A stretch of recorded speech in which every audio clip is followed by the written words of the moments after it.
عمومی طور پہ کہا جاتا ہے یہ دنیا والے ہیں، یہ دین والے ہیں، اور یہ دو تقسیمات کر دی جاتی. یہ تقسیمات ہمارا دین ہمیں نہیں سکھاتا. دونوں پلڑے برابر رکھو، دنیا بھی اور دین بھی. اصل دنیا کیا ہے؟ ملا رومی بولے چیز دنیا از خدا غافل بدن. دنیا ہے کیا؟ خدا سے غافل ہونے کا نام دنیا ہے. وہ آپ چاہے ممبر پہ بیٹھ کے غافل ہیں یا دکان پہ بیٹھ کے غافل ہیں، وہ آپ دنیا داری کر رہے ہیں. یہاں مقصد لوگوں کے دل اپنی طرف موڑنا، لوگوں کی جیبیں ڈھیلی کرنا، لوگوں میں اپنے آپ کو محبوب اور اپنے آپ کو جو ہے وہ لوگوں کا مقصود بنانا، اپنے بت کو تراشتے رہنا کہ لوگ پوجا پاٹ کرتے رہیں. یہ ممبر پہ دکانداری ہو رہی ہے. اور دوسرا دکان پہ بیٹھا ہے لیکن سچ کا دامن نہیں چھوڑتا. میرے حضور نے فرمایا سچا تاجر قیامت کے دن پیغمبروں کے ساتھ اٹھایا جائے گا. تو دنیا اور دین یہ دونوں ساتھ ساتھ چلتے ہیں. تو دین اور دنیا دو الگ الگ خانے نہیں ہیں. اسلام ترک دنیا سے روکتا ہے لیکن غرق دنیا سے بھی بچنے کی تلقین کرتا ہے. رہبانیت کا درس بھی نہیں دیتا. لا رہبانیت فی الاسلام. اسلام میں رہبانیت نام کی کوئی چیز نہیں ہے کہ تم گھر بار چھوڑ دو، تم بستی چھوڑ دو، تم کوہ و غار کی زندگی اختیار کرو. اسلام کا یہ مزاج نہیں ہے. ابھی بات ہو رہی تھی، حضور نے مواخات قائم کیے مدینہ المنورہ، اور مواخات مدینہ یہ کائنات کا ایک انوکھا باب ہے، اور یہ ایک الگ مضمون اور عنوان ہے کہ دو افراد کو، ایک انصار لیا اور ایک مہاجر لیا، اور حضور نے ان کے درمیان مواخات قائم کر دی. تو حضرت ابو درداء اور حضرت سلمان فارسی کے درمیان حضور نے مواخات قائم کی. تو جن کے ساتھ بھائی چارہ تھا وہ پھر حال پوچھنے جاتے تھے کہ میرے بھائی کو پریشانی تو نہیں ہے. تو حضرت سلمان فارسی گئے حضرت ابو درداء کے گھر. تو دیکھا کہ حضرت ابو درداء کی بیوی وہ عام سے کپڑوں میں تھی. تو انہوں نے کہا کہ میری بہن یہ کیا ماجرا، میلے کچیلے واجبی سے کپڑے.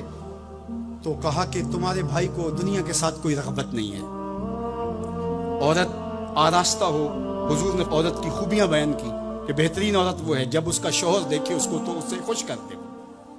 اس کا لباس، اس کی حیت اور طرز زندگی ایسا ہو کہ مرد کے لیے مسرت، خوشی اور سرشاری کا ذریعہ ہو، تاکہ اس کی نظر یکسو رہے اور اس کے خیالات پر آگندہ نہ ہو، اس کی سوچوں میں آوارگی نہ آنے پائے. تو کہا کہ تمہارے بھائی کو رغبت ہی نہیں ہے دنیا کے ساتھ، اس لیے مجھے اس کی کوئی ضرورت نہیں ہوتی. خیر حضرت ابو درداء آئے تو کھانا لائے. تو حضرت سلمان فارسی نے کہا کہ آپ بھی کھائیے. کہا میں روزے سے ہوں. کہا کہ میں تو نہیں کھاؤں گا جب تک آپ نہیں کھائیں گے. تو نفلی روزہ مہمان کے لیے توڑا جا سکتا ہے. تو انہوں نے روزہ افطار کر لیا اور ساتھ بیٹھ کے کھانا کھایا. رات پڑی، سونے لگے. تو حضرت ابو درداء مصلی بچھا لیا. حضرت سلمان فارسی نے کہا کہ جناب آپ کو میرے ساتھ سونا پڑے گا. اللہ اکبر. یار وہ صوفی حضور کی تربیت کے پالے ہوئے تھے. آج تو پھر فتویٰ متوجہ ہو جاتا کہ اس نے مجھے نماز سے روکا ہے، یہ دارا اسلام سے خارج ہے. تو آپ نے کہا ٹھیک ہے، مہمان ہو، مہمان نوازی کا یہ بھی ایک ڈش ہے نا، چلو میں سو جاتا ہوں. سحری ہوئی تو سلمان فارسی اٹھے، ان کو اٹھایا، بیدار کیا. تہجد پڑھی دونوں نے. اور پھر حضرت سلمان فارسی نے کہا کہ تمہارا میں نے عمل دیکھا، تمہاری بیوی کے کپڑے میلے کچیلے تھے، تم نے روزہ رکھا ہوا تھا اور رات تم قیام کرتے ہو. تو کہا کہ تمہارے نفس کا بھی تمہارے اوپر حق ہے، تمہارے اہل خانہ کا بھی تمہارے اوپر حق ہے، اور تمہارے رب کا بھی تمہارے اوپر حق ہے، اور تمہارے مہمان کا بھی تمہارے اوپر حق ہے، اور ہر ذی حق کا حق تمہیں ادا کرنا ہوگا. اور یہ بات چھڑی اور پھر دونوں چلتے ہوئے حضور کے پاس آ گئے. خوشا وہ وقت کے فیض عام تھا ان کا، خوشا وہ وقت کے بطحا مقام تھا ان کا. کیسے وہ لمحے تھے، آج تو کوئی ملتا ہی نہیں ہے. درد ہو تو سنائیں کس کو، زخم ہو تو دکھائیں کس کو، دکھڑے ہوں کس کی دہلیز پہ رکھیں، کس کے کندھے پہ سر رکھ کے روئیں، کوئی رہا ہی نہیں ہے. تو وہ اٹھے اور حضور کے پاس آئے، اور حضرت سلمان نے اپنی کہانی سنائی اور ابو درداء نے اپنی بات کہی. تو میرے حضور نے کیا کہا سنو. ارشاد فرمایا صدق سلمان. کہا میرے سلمان نے سچ کہا ہے. تو ہمارا دین ہمیں یہ کہتا ہے کہ تمہاری زندگیاں خوبصورت ہو، رب کا حق بھی ادا کرو. اور حضور نے ایک شخص کو دیکھا وہ سخت کمزور ہے.